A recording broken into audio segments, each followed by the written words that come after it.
সিঙ্গাপুরে হাদির অবস্থা খুবই সংকটাপন্ন, দেশবাসীর কাছে দোয়া প্রার্থনা। ঘটনায় নতুন মোড়, এবার হান্নান মাসুদের ৩ সমর্থককে কুপিয়ে জখম। খোঁজ মিলল ওসমান হাদিকে হত্যা পরিকল্পনাকারী ও অর্থ যোগানদাতার, বিএনপি নেতা আটক। উত্তাল রাজপথ, ভারতীয় হাইকমিশন ঘেরাও, দিল্লিতে বাংলাদেশের হাইকমিশনারকে তলব। এতক্ষণ শুনছিলেন সংবাদ শিরোনাম, এখন থাকছে বিস্তারিত। সিঙ্গাপুর জেনারেল হাসপাতালে চিকিৎসাধীন ইনকিলাব মঞ্চের মুখপাত্র শরীফ ওসমান হাদির অবস্থা খুবই সংকটাপন্ন। কিছুক্ষণ আগে নির্ভরযোগ্য সূত্রে এ খবর জানা গেছে। আজ সকালে স্বাস্থ্যের অবস্থা স্থিতিশীল থাকলেও দুপুরের পর স্বাস্থ্যের অবনতির খবর জানা যায়। সূত্র বলছে ওসমান হাদির মাথায় খুব জটিল একটি অস্ত্রোপচার প্রয়োজন, তবে এজন্য সিঙ্গাপুরের হাসপাতালে ভালো ব্যবস্থা নেই। ব্রিটেনের বার্মিংহামের কুইন এলিজাবেথ হাসপাতালে এ অপারেশনের ভালো ব্যবস্থা রয়েছে। ঢাকায় ভারতের হাইকমিশনের সাম্প্রতিক হুমকি এবং কয়েকজন বাংলাদেশি রাজনৈতিক নেতার ভারতের বিরুদ্ধে উস্কানোমূলক বক্তব্যের বিষয়ে আপত্তি জানাতে নয়াদিল্লিতে বাংলাদেশের হাইকমিশনার মুহাম্মদ রিয়াজ হামিদুল্লাহকে তলব করেছে ভারত। ভারতীয় গণমাধ্যম এনডিটিভি এ তথ্য জানিয়েছে। এনডিটিভি প্রতিবেদনে বলা হয়েছে, এই তলবের প্রেক্ষাপটে বাংলাদেশের জাতীয় নাগরিক পার্টির নেতা হাসনাত আবদুল্লার বক্তব্যকে উল্লেখ করা হয়েছে।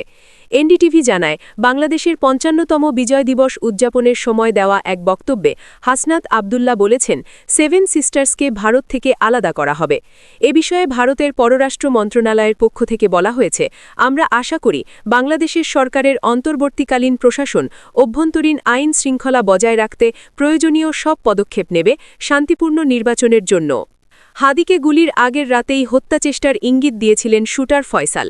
ঢাকার সাভারে একটি রিসর্টে অবস্থানকালে তিনি তার কথিত বান্ধবী মারিয়া আক্তার লিমাকে জানান, পরদিন এমন একটি ঘটনা ঘটতে যাচ্ছে যা সারা দেশ কাঁপাবে।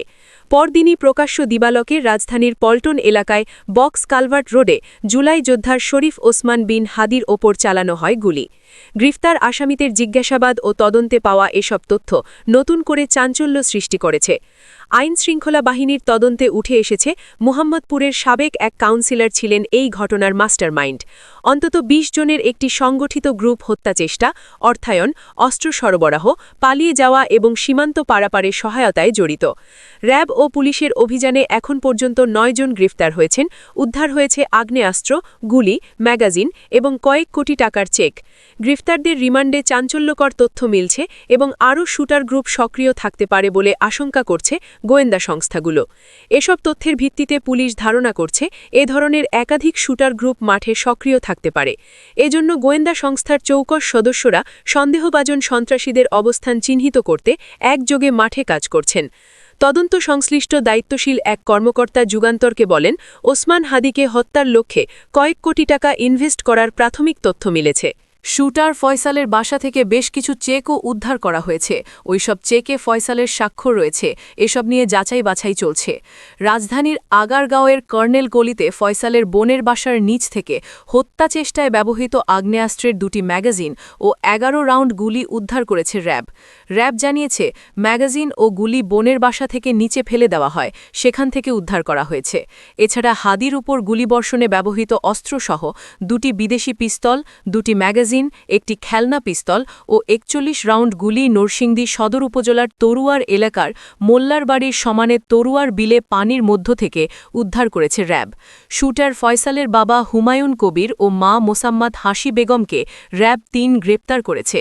পরে তাদের মঙ্গলবার রাত ১:১২টার দিকে গোয়েন্দা পুলিশের কাছে হস্তান্তর করা হয়েছে। ওসমান হাদি হত্যাচেষ্টায় এখন পর্যন্ত ৯ জনকে গ্রেপ্তার করেছে র্যাব ও পুলিশ।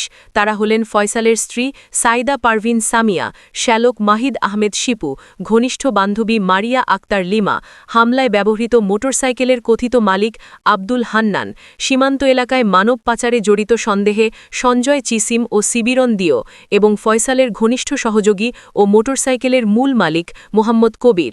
এছাড়া বেশ কয়েকজন সন্দেহভাজন সহযোগী আইনশৃঙ্খলা বাহিনীর হেফাজতে আছে। সূত্র বলছে, রিমান্ডে চাঞ্চল্যকর তথ্য মিলেছে। ওসমান হাদির উপর হামলার বিষয়টি আগে থেকেই জানতেন কথিত বান্ধবী মারিয়া আক্তার। ঘটনার আগের রাতে অর্থাৎ বৃহস্পতিবার রাতে ফয়সাল ও আলমগীর সাভারের গ্রিন জোন রিসোর্টের 204 নম্বর রুমে রাত্রি যাপন করেন। সেখানে ছিলেন ফয়সালের কথিত বান্ধবী মারিয়া আক্তার। ওই রাতে ফয়সাল তার বান্ধবীকে বলেন, কাল এমন কিছু হবে, সারা দেশ কাঁপবে।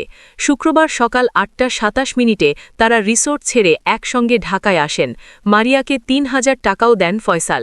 রিসোর্টের ম্যানেজার রফিকুল ইসলাম যুগান্তরকে বলেন, সিয়াম নামে রিসোর্টের এক কর্মচারীর মাধ্যমে তারা 4000 টাকায় রুম বুকিং দেন।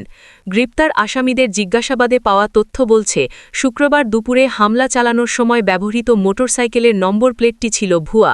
ঘটনার পর ফয়সাল ও আলমগীর চলে যান রাজধানীর আগারগাঁওয়ের কর্নেল গলিতে বোন জেসমিনের বাসায়। সেখানে ফয়সালের বাবা হুমায়ুন কবিরও উপস্থিত ছিলেন। তিনি মোটরসাইকেলের নম্বর প্লেট বদল করে আসলটি লাগিয়ে দেন। ফয়সালকে পালাতে গাড়িও ডেকে দেন তিনি। এছাড়া স্ত্রী সাইদা পারভিন তার ভাই ওয়াহিদ আহমেদ শিপুকে দিয়ে বিকাশে ফয়সালের কাছে মোট 40,000 টাকা পাঠান। স্ত্রী সামিয়া দাবি করেছেন, তিনি ওসমান হাদির উপর হামলার বিষয়ে কিছুই জানতেন না। ফয়সাল নিয়মিত বাসায়ও থাকতেন না। তিনি ফয়সালের দ্বিতীয় স্ত্রী বলে জানান। তদন্ত সংশ্লিষ্ট এক কর্মকর্তা যুগান্তরকে জানান, রাজধানী ঢাকা থেকে ময়মনসিংহের হালুয়াঘাট পর্যন্ত যেতে যে প্রাইভেট কার ভাড়া করা হয়, এর চালক এখন পুলিশ হেফাজতে। তার দেওয়া তথ্যমতে আরেক প্রাইভেট কার চালকও নজরদারিতে রয়েছেন, যিনি ময়মনসিংহে যাওয়া প্রাইভেট কারটি ভাড়া করে দেন। পুলিশ বলছে, তাকে গ্রেপ্তার করতে পারলে আরও গুরুত্বপূর্ণ তথ্য পাওয়া যাবে। যদিও ধূর্ত ওই চালক ফোন সেট ও নম্বর পরিবর্তন করে আত্মগোপনে চলে গেছেন। এছাড়া ফয়সালের বাসা থেকে কয়েক কোটি টাকার চেক উদ্ধার করা হয়েছে। ধারণা করা হচ্ছে, মিশন বাস্তবায়নের জন্য ফয়সালের চুক্তি করা টাকার চেক এগুলো। ফয়সালের ঘনিষ্ঠ সহযোগী কবির 7 দিনের রিমান্ডে।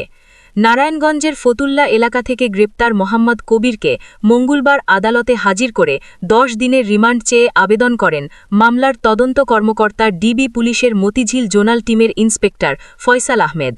তদন্ত কর্মকর্তা আদালতকে বলেন, হত্যাচেষ্টায় ব্যবহৃত মোটরসাইকেলের মালিক আসামি মোহাম্মদ কবির। তার মোটরসাইকেলটি ব্যবহার করে হাদিকে হত্যাচেষ্টার মিশন চালানো হয়। রিমান্ড আবেদনে তদন্ত কর্মকর্তা বলেন, নারায়ণগঞ্জ জেলার ফতুল্লা থানা এলাকা থেকে কবিরকে গ্রেফতার করা হয়।